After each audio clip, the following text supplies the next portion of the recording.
Welcome back to Son of Chelsea. Daniel Childs here. What are the numbers saying about Chelsea this season, or at least from the previous block of games? We did this show during the October international break. It's now time to do it during the November international break, which is quite an exciting point because, at least for me, because we're nearly at the end of these three kind of pause moments in this first half of the season. Once this international break is out of the way, we got no more breaks until the end of March. So we've got a ton of football following Chelsea to cover and react to. And of course, in terms of data, in terms of stats, we're going to have a lot more by the time we reach that point in March. So a long way to go.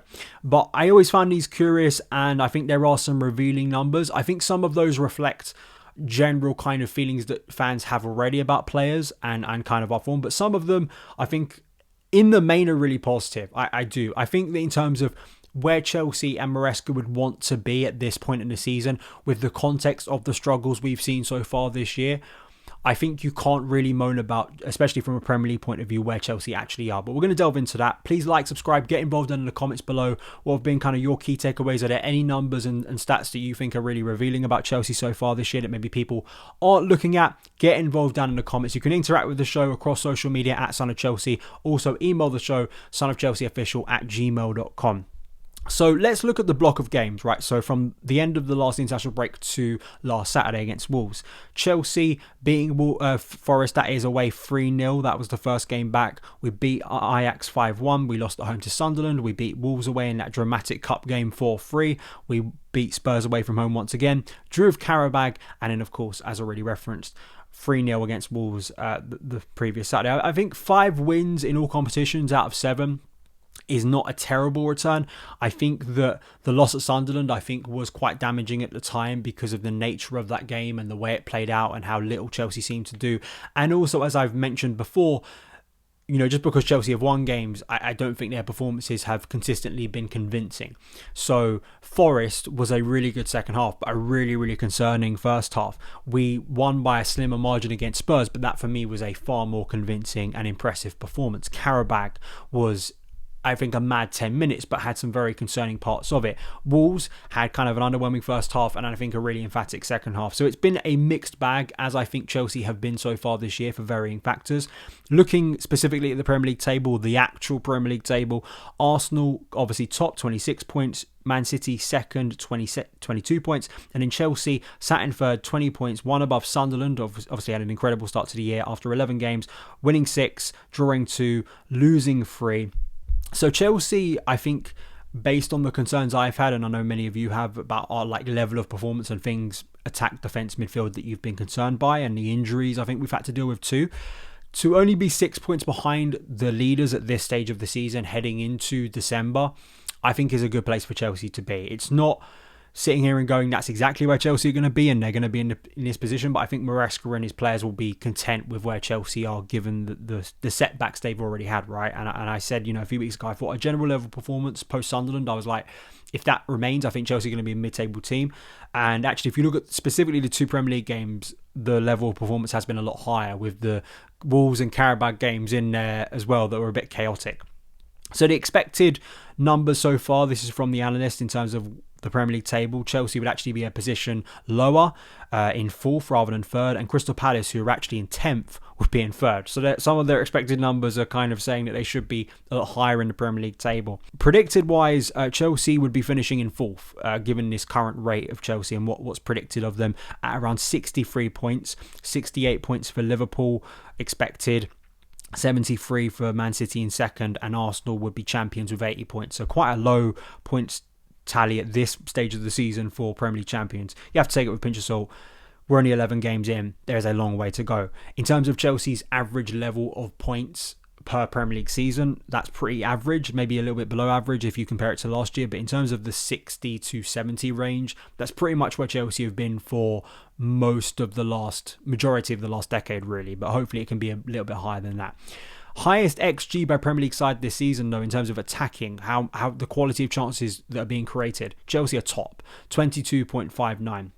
So Chelsea are creating a high volume of opportunities, even if there are some limitations perceived, but I actually think realistic, limitations on our attack, whether that be injury, kind of the form, not having Cole Palmer, that's a massive thing you've got to factor. I mean, Palmer's barely even touched the Premier League season, given his injury problems. Like that in itself, again, you have to reflect that those numbers suggest something. They don't suggest or guarantee that Chelsea's performance level is going to get even better, but I think you have to look at that and go, that's not a bad return given, again, what we've been watching so far this year. Individuals, so we start to look at players, right? During my last show of this kind, I was really struck by Enzo Fernandez. Enzo Fernandez came out on so many metrics as like one of our most creative and effective and kind of dangerous attacking players. And to be honest, not much has changed in the metrics between the last international break and this one. In terms of XG, Enzo Fernandez is only bettered by Bruno Fernandes, Igor Thiago, John Philip Mateta, and Erling Haaland. Three of those, the top three, are all strikers. If you factor in that Bruno Fernandes, I think, has always been kind of a finisher player for Manchester United. He always kind of has been one of those leading players for him.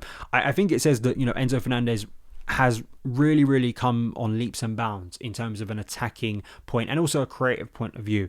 To give some flowers, though, for Moises Caicedo for goals versus XG, Moises Caicedo is only second to Erling Haaland, which is quite incredible, really, given the position he plays on the pitch. But it shows you some of the incredible goals he scored so far this year.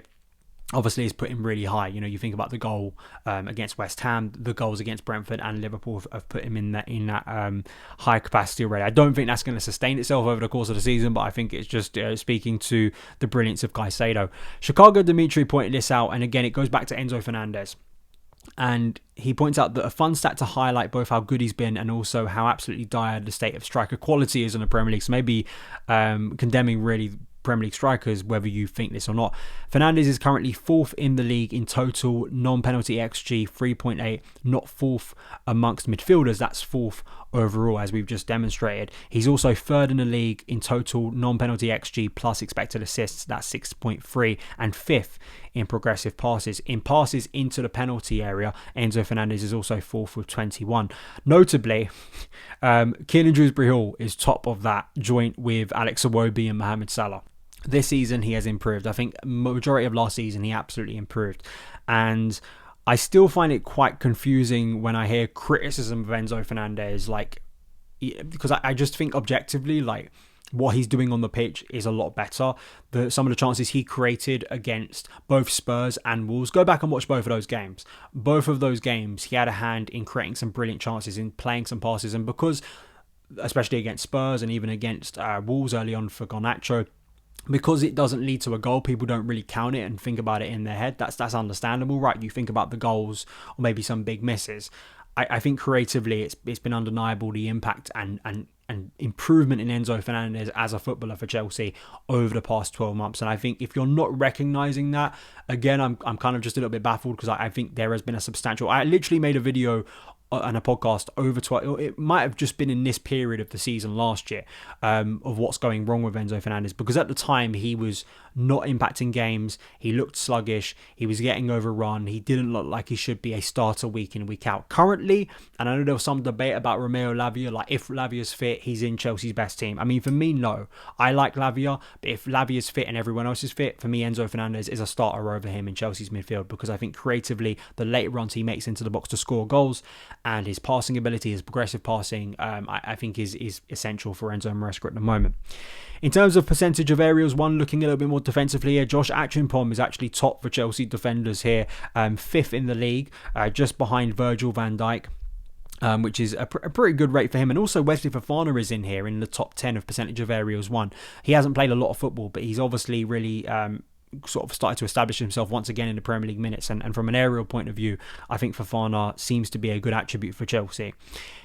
I wanted to bring in some Estevao, Willian, obviously numbers here that kind of demonstrate why he remains so creative. I mean, the numbers said as much in the last international break. They've only been reinforced after the last run of games. He's top for expected assists per 90 in the Premier League. The top two in that metric, this is via FB Ref, are both Chelsea players.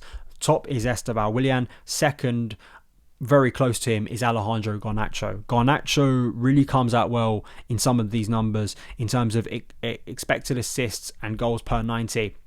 He's also top of that metric. He's 0.58, top of that list. So I really do think, and also assists per 90. He's also top of that list in the Premier League as well, 0.52.